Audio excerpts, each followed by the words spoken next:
After an incredibly productive week, it doesn't appear that the Tigers are done in the transfer portal.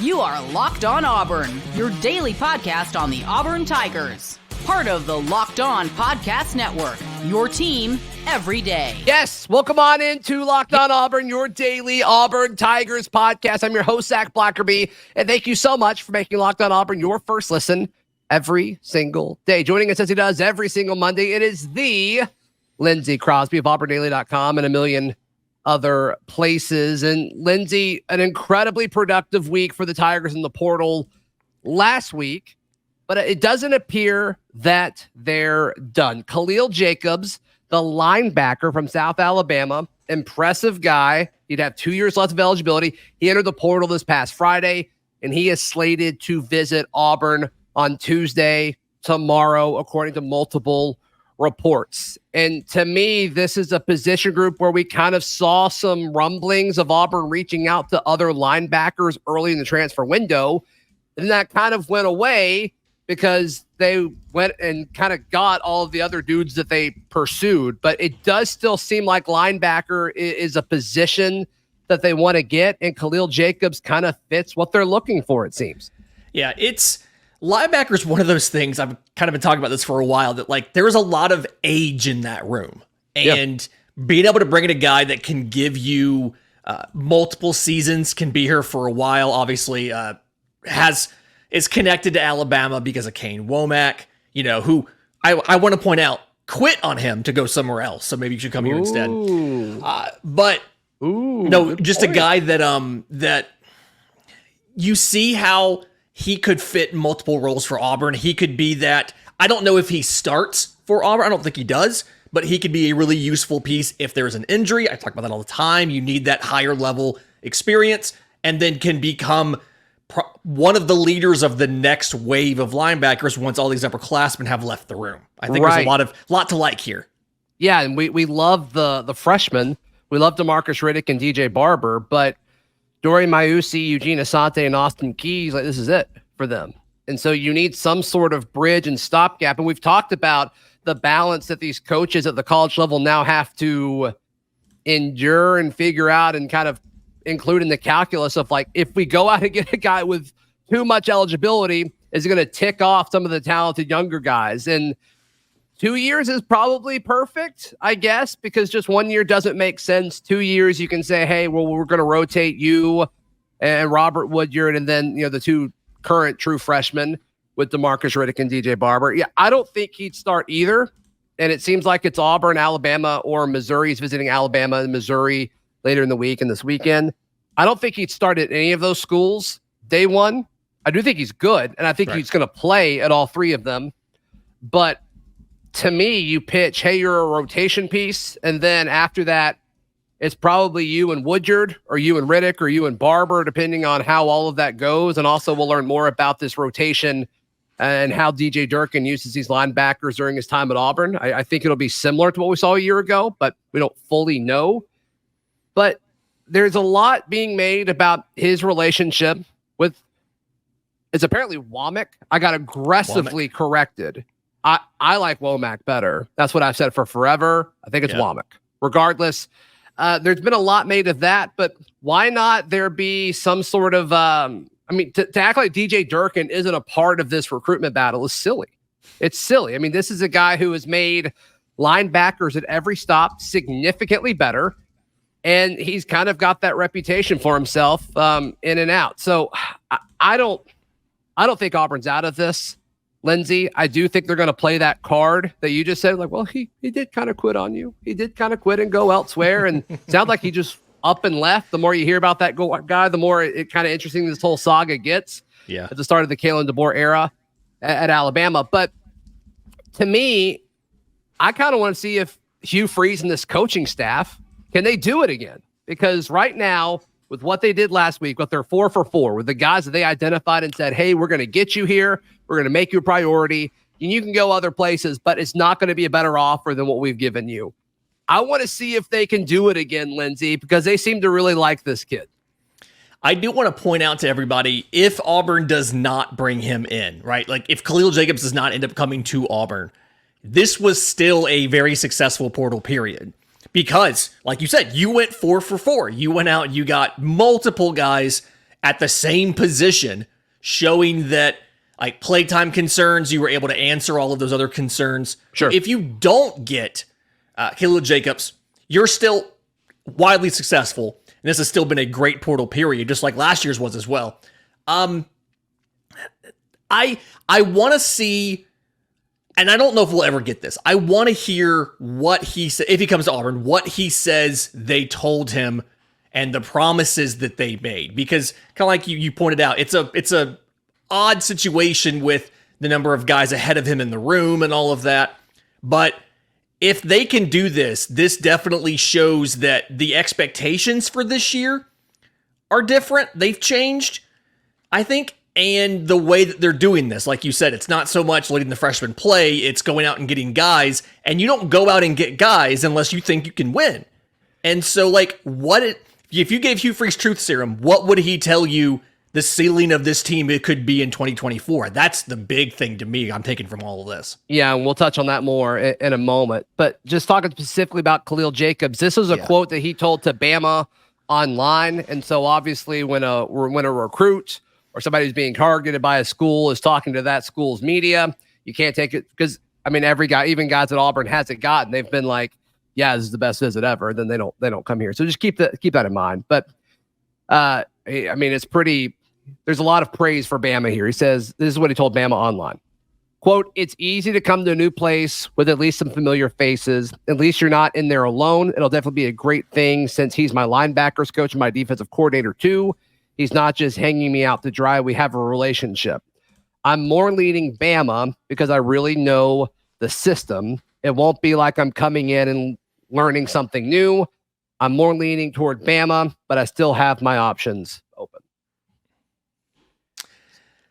It sounds like what you would expect him to say to media for Alabama. Again, if I don't necessarily expect Auburn to close this simply because you've already hit on every single one and you can't hit on every single one, can you? So the quotes aren't great, but obviously that is, you are talking to national media there, or state media there for University of Alabama. And so, like, I understand why it would come off like that and why you would say that. And it's possible that maybe he equivocated some in more of the quotes that we didn't get and they picked the best ones. Who knows? But yeah, interesting either way. Yeah. Then he told National on 3, said, quote, I'm looking for a positive environment I can thrive in. I'm dominant on the field and I want to be part of a system that will allow me to do so. So, I mean, it seems like it's Alabama 1, Auburn 2, Missouri 3, I guess, right now, just as an outsider kind of looking in. But we'll certainly see, once again, Kalea Jacobs, 6'2", 220-pound linebacker with 2 years left of eligibility. He is coming from South Alabama. We'll see. Lindsay kind of already teed it up, but the way they've approached this transfer portal window, it's kind of changed my thoughts on this entire season. I'll explain what I mean in just a moment. Right here on Locked On Auburn. Today's show is brought to you by our friends at Monopoly Go. All right. We got to talk about Monopoly Go. I know what you're saying. Flag on the play. You've already talked about that. We've been talking about it for weeks. But there's just so much good stuff in this game. In Monopoly Go, you can team up with friends for timed tournaments where you work together to build up each other's boards.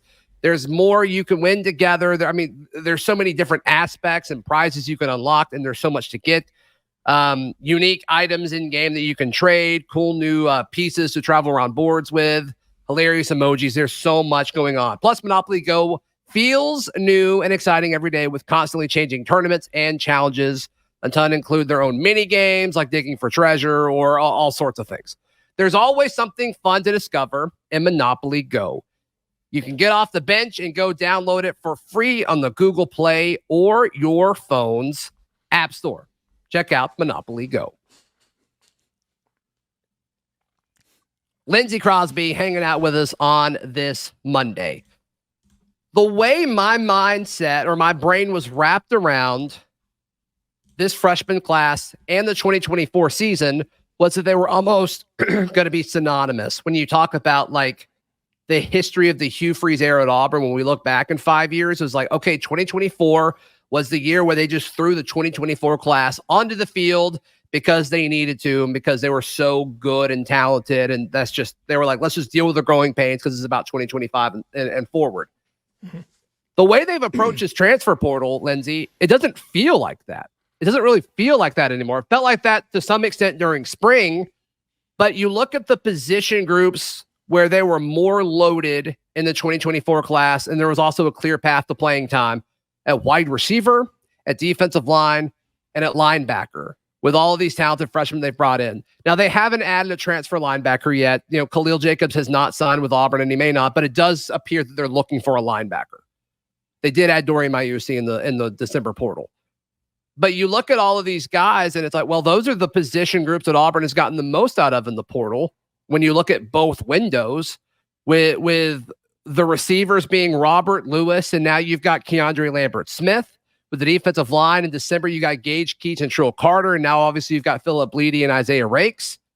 And then at linebacker, Dorian Mayusi, and it appears that they're looking for one more guy. That could be Kalea Jacobs, who's visiting tomorrow.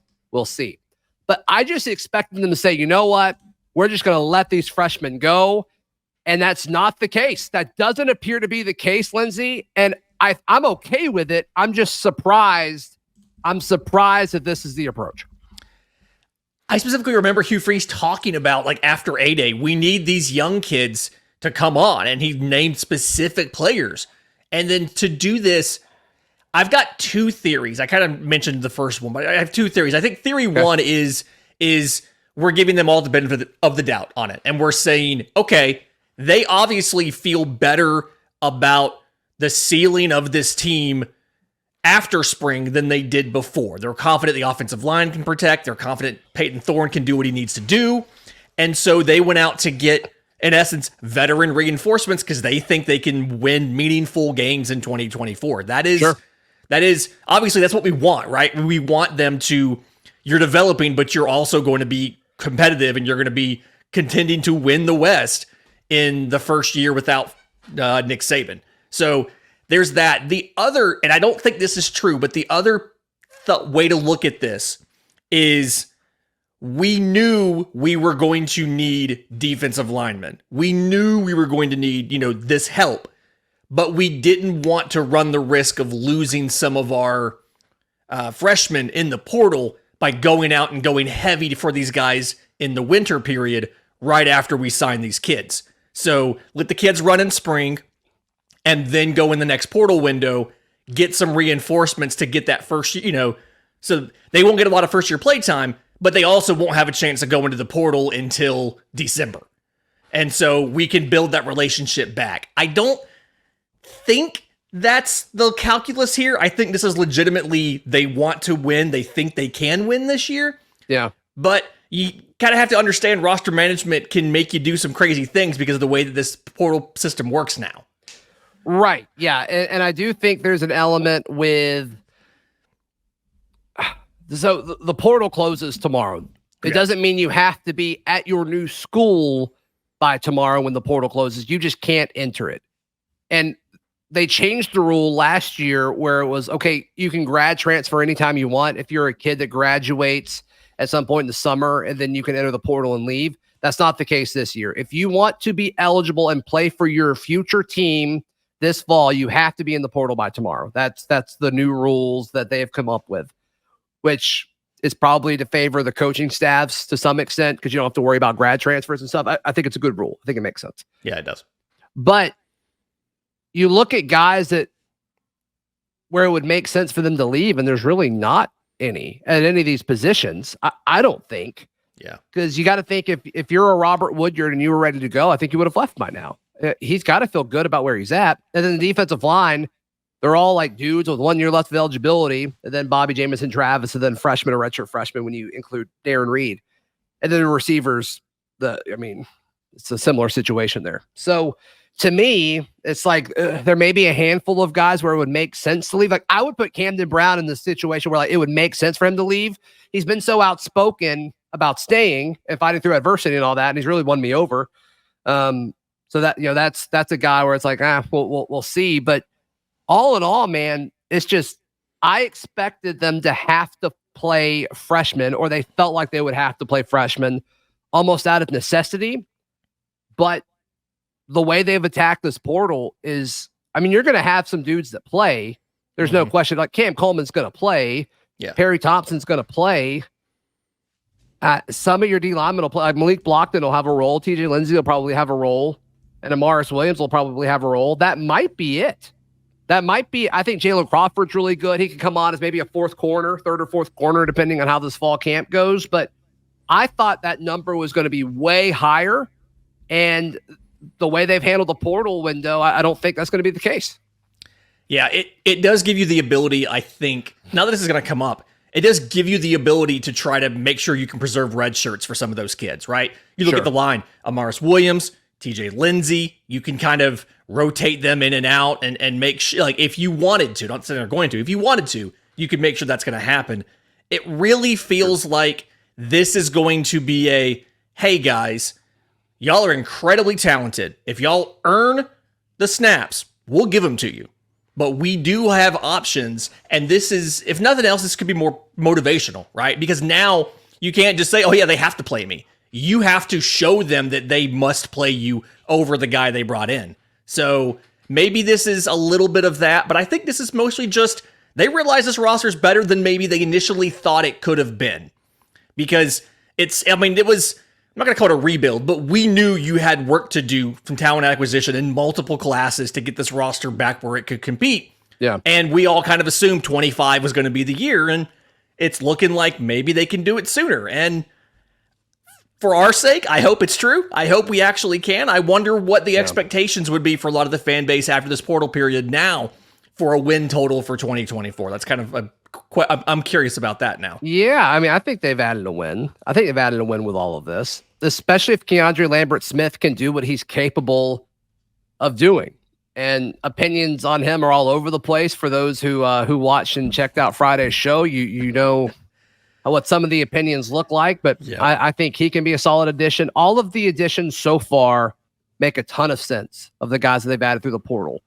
And they're short-term, one-year rental type guys for the most part that I think have a lot of upside and can help Auburn be a better football team in 2024. And it doesn't impact the transfer status, we hope, of these younger guys. And to me, I think that's the kind of the goal in all of this. So we'll see. We'll see. An eventful weekend for the Auburn Tigers in regards to the NFL Draft. A lot of new Seahawks fans throughout the state of Alabama. We'll talk about that in just a moment, right here on Locked On Auburn. Today's show is brought to you by our friends at FanDuel. FanDuel is America's #1 sports book. It's playoff time in the NBA. Put all your money on Anthony Edwards. Also, the NHL, if people watch that, as well as baseball's in full swing, and FanDuel is your place to bet on every game. Right now, new customers can get $150 in bonus bets guaranteed. That's $150 win or lose. Bet on everything from slap shots to home runs to slam dunks, all on an app that is safe, secure, and easy to use. So what are you waiting for? Visit FanDuel.com/lockedon and make your first bet an automatic win. FanDuel is America's #1 sportsbook. Today's show is also brought to you by Game Time. Game Time is now an authorized ticket marketplace of Major League Baseball, which makes getting tickets even faster and easier. And prices on the Game Time app, they actually go down the closer it gets to first pitch. So if you get a wild hair and you say, hey, I want to go to a baseball game, or I want to go to a concert, or I want to go to whatever sort of event that needs tickets, Game Time has it. And the closer you get to the start of the event, the tickets are going to go down. You can save up to 60% off buying last-minute tickets for sports, concerts, comedy, the theater, and more. They've got all-in pricing, which shows you the total up front. It's not like it's $20 and then you get to the checkout thing is like $80 because they add all the taxes and fees. I love that. So take the guesswork out of buying tickets with Game Time. Download the Game Time app, create an account, and use code LOCKEDONCollege for $20 off. Download the Game Time app today. Last-minute tickets, lowest prices guaranteed. Lindsay, you look at it, 5 Auburn Tigers got drafted on the third day of the NFL draft. And honestly, I think most of these are going to be really high value picks for their clubs that drafted them. Nehemiah Pritchett, Jalen Simpson, and DJ James, I think all had the upside of day 2 players. I love the fact that Nehemiah Pritchett and DJ James are both going to the same team. They'll play with Derek Hall, their former Auburn Tiger teammate, with the Seattle Seahawks. And to me, I just think this kind of puts them both in a situation to where Auburn can continue to point to the NFL and say, we put defensive backs into the league at an extremely high rate. Because you look at the future of this position, and this defensive back room is just littered with future NFL players. Keontae Scott, Jaron Thompson, the way Champ Anthony has come on, I don't think that's a crazy thing to possibly see, because I honestly see a lot of Jalen Simpson in him. Kayan Lee, I think Antonio Kite and Terrence Love have a skill set that that could be a future NFL player. And then there's the guys that are younger than that we haven't seen quite as much yet, but you could kind of see how they could project to be a player that NFL teams want. And I just think it's great that it continues this long line of number 1 corners that are continuing to get drafted out of Auburn into the NFL. I found a fun list of NFL players by school, and this Auburn list is pretty nuts. Like the cornerbacks out there right now from Auburn: Carlton Davis, Jamel Dean, Noah Igbenogany, Roger McCreary, Nehemiah. I mean, it's a really good list. Jonathan Jones, DJ James. There's a lot of really good cornerbacks on this list from Auburn. Also a long snapper, Josh Harris. Shout out to Josh Harris. Sure. But we've talked about DBU for a while, and this has been your thing. You've been incredibly good at picking these guys early, seeing, hey, they're going to succeed. They're going to do this. I do also notice a trend on here of defensive linemen as well. When you look at this, and I mean, obviously Auburn had two of those guys go in the same round, different order than I expected, but sure. Auburn has kind of shown that impact defenders can get drafted out of Auburn University.